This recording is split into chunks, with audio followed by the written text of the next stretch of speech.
Assalamualaikum warahmatullahi wabarakatuh. Perkenalkan, nama saya Umi Nur Aziza dari kelas 19C. Di sini saya akan mempresentasikan tentang variabel kinerja koperasi dan indikator kinerja koperasi dalam memenuhi tugas manajemen koperasi dan UMKM.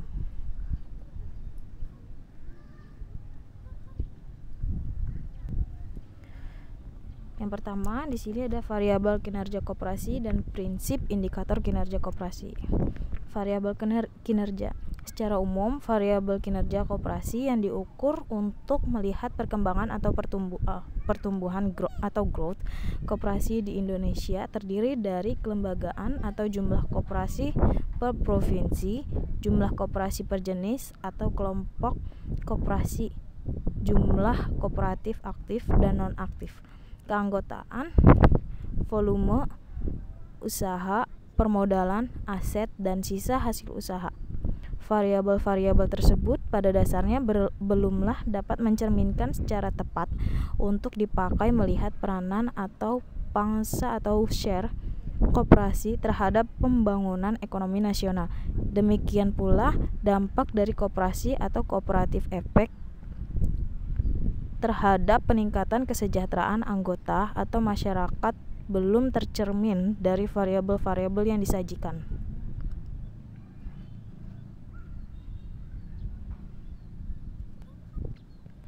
Faktor-faktor yang mempengaruhi kinerja. Kinerja tidak terjadi dengan sendirinya. Dengan kata lain, terdapat beberapa faktor yang mempengaruhi kinerja. Adapun faktor-faktor tersebut menurut Armstrong adalah sebagai berikut. Yang pertama, faktor individu atau personal factor. Faktor individu berkaitan dengan keahlian, motivasi, komitmen, dan lain-lain. Yang kedua, faktor kepemimpinan atau leadership factor. Faktor kepemimpinan berkaitan dengan kualitas, dukungan, dan pengarahan yang diberikan oleh pimpinan manajer atau ketua kelompok kerja. Yang ketiga, faktor kelompok atau rekan kerja. Faktor kelompok atau rekan kerja berkaitan dengan kualitas dukungan yang diberikan oleh rekan kerja. Yang keempat, faktor sistem. Faktor sistem berkaitan dengan sistem atau metode kerja yang ada dan fasilitas yang disediakan oleh organisasi. Yang kelima, faktor situasi. Faktor situasi berkaitan dengan tekanan dan perubahan lingkungan, baik lingkungan internal maupun eksternal.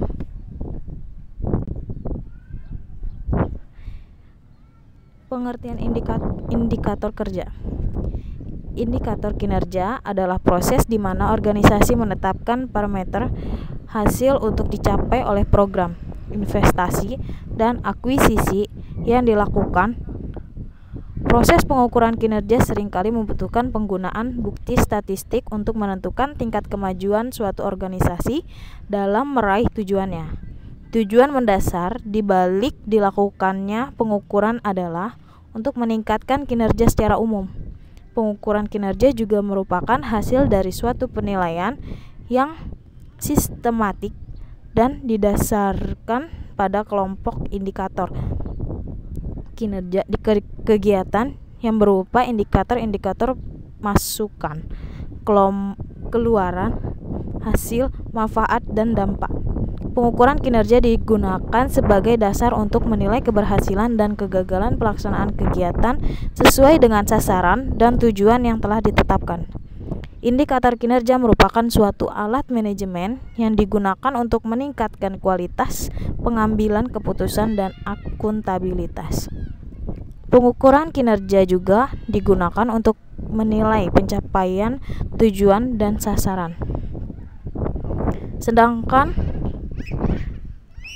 menurut Junaidi 2002 380-381, pengukuran kinerja merupakan proses mencatat dan mengukur pencapaian pelaksanaan kegiatan dalam arah pencapaian misi melalui hasil-hasil yang ditampilkan berupa produk, jasa, atau proses. Artinya, setiap kegiatan perusahaan harus dapat diukur dan dinyatakan keterkaitannya dengan mencapai arah perusahaan di masa yang akan datang, yang dinyatakan dalam misi dan visi perusahaan.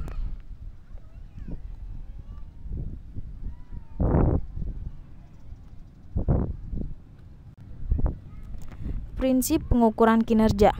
Seluruh aktivitas kerja yang signifikan harus diukur. Pekerjaan yang tidak diukur atau dinilai tidak dapat dikelola karena darinya tidak ada informasi yang bersifat objektif untuk menentukan nilainya. Kerja yang tak diukur sebaiknya diminimalisir atau bahkan ditiadakan. Keluaran kinerja yang diharapkan harus ditetapkan untuk seluruh kerja yang diukur. Hasil keluaran menyediakan dasar untuk menetapkan akuntabilitas hasil alih-alih sekedar mengetahui tingkat usaha. Mendefinisikan kinerja dalam artian hasil kerja semacam apa yang diinginkan adalah cara manajer dan pengawas untuk membuat penugasan kerja operasional. Pelaporan kinerja dan analisis variansi harus dilakukan secara periodik. Pelaporan yang kerap memungkinkan adanya tindakan korektif yang segera dan tepat waktu. Tindakan korektif yang tepat waktu begitu dibutuhkan untuk manajemen kendali yang efektif.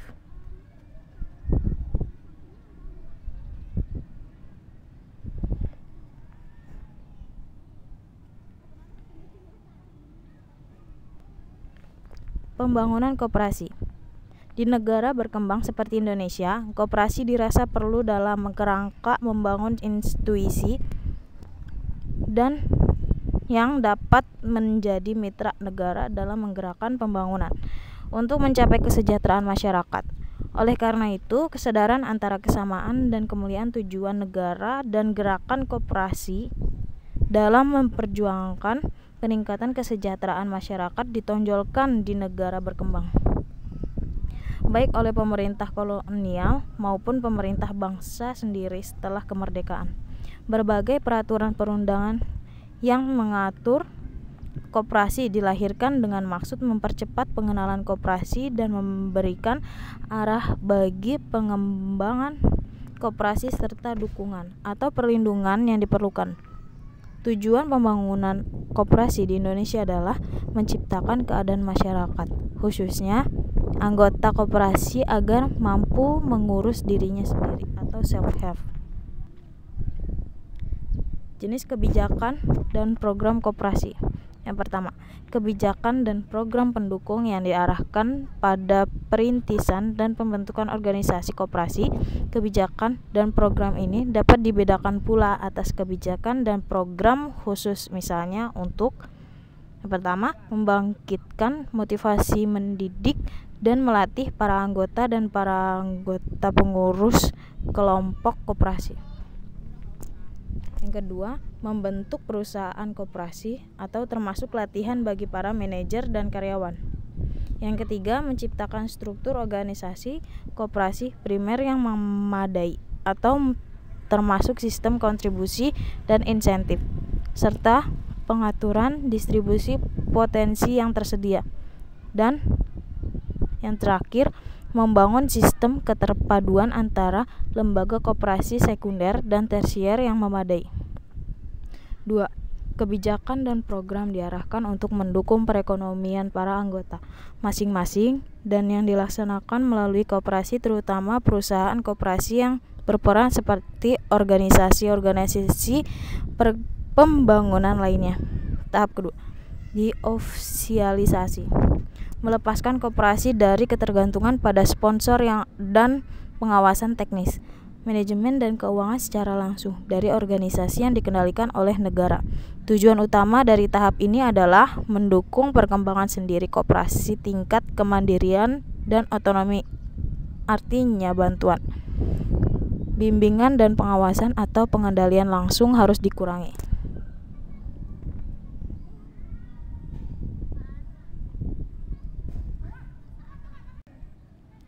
Pengertian UKM. UKM adalah singkatan dari usaha kecil menengah.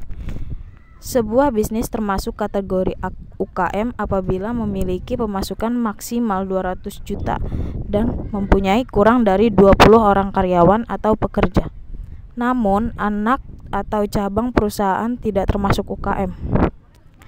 Anak perusahaan adalah badan usaha dengan kepemilikan bisnis lain. Contohnya, Reliance Industries Limited milik Reliance Retail sebagai anak perusahaan. Sementara itu, cabang perusahaan adalah perpanjangan organisasi induk yang didirikan di lokasi lain. Contohnya bank. Anak atau cabang perusahaan tidak termasuk UKM karena UKM adalah bisnis yang berdiri sendiri, namun ruang lingkupnya masih kecil dan menengah. Berdasarkan keputusan Presiden RI nomor 99 tahun 1998, UKM merupakan sebuah kegiatan ekonomi rakyat berskala kecil. Mayoritas UKM menjalankan kegiatan usaha kecil yang butuh perlindungan. Pemerintah perlu mendukung dan melindungi UKM di Indonesia guna mencegah persaingan usaha yang tidak sehat.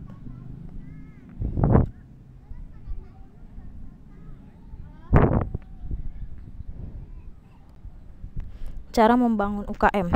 Yang pertama, tentukan produk yang akan dijual. Jadi, pertama-tama tentukan produk yang akan dijual. Untuk menentukan produk yang tepat, kita perlu melakukan market research atau riset pasar. Riset pasar berguna dalam melihat peluang bisnis. Anda bisa mengumpulkan informasi tentang calon pelanggan dan bisnis pesaing. Informasi dari riset pasar bisa dipakai untuk menemukan keunggulan kompetitif bisnis Anda. Yang kedua, susun rencana usaha. Selanjutnya, susun rencana bisnis. Rencana bisnis adalah dasar dari bisnis Anda yang berperan sebagai peta jalan dalam menyusun, menjalankan, dan mengembangkan usaha baru Anda. Ini juga bisa dipakai untuk meyakinkan investor yang tertarik berinvestasi pada usaha Anda. Yang ketiga, bentuk tim kecil yang berkualitas. Usaha akan berkembang jika memiliki tim berkualitas yang dapat menyumbangkan ide-ide. Anda butuh membentuk tim kecil yang berkualitas untuk membantu memecahkan masalah sulit yang mungkin Anda hadapi. Lakukan brainstorming untuk bertukar ide dan menghasilkan cara-cara kreatif dalam melakukan sesuatu. Yang keempat, memanfaatkan teknologi. Jangan lupa untuk memanfaatkan teknologi. Teknologi dapat digunakan untuk banyak hal dalam membangun UKM, mulai dari mencatat laporan keuangan, menyimpan data, transaksi penjualan, hingga melakukan promosi atau strategi pemasaran. Usaha Anda bisa lebih unggul dibanding pesaing dengan memanfaatkan teknologi secara optimal. Sekian dari saya. Mohon maaf bila ada kesalahan kata, kurang lebihnya. Wassalamualaikum warahmatullahi wabarakatuh.